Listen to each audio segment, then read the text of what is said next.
Komisi 2 DPRD Lampung menyoroti minimnya anggaran bagi mitra kerja pada tahun 2024 lalu. Anggota Komisi 2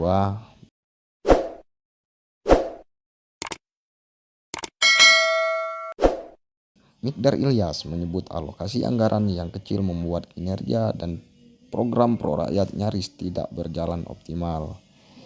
Karena itu Komisi 2 mendorong agar anggaran 5 tahun ke depan benar-benar mendukung program-program dalam RPJMD agar dapat terrealisasi secara maksimal.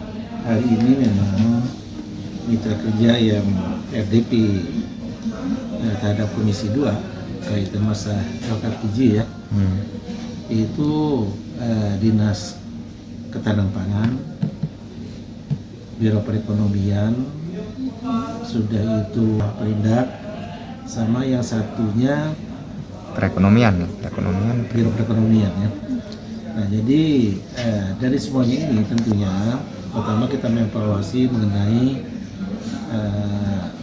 penggunaan anggaran yang mereka lakukan pada tahun 2024. Ya alhamdulillah insya Allah sih memang tidak ada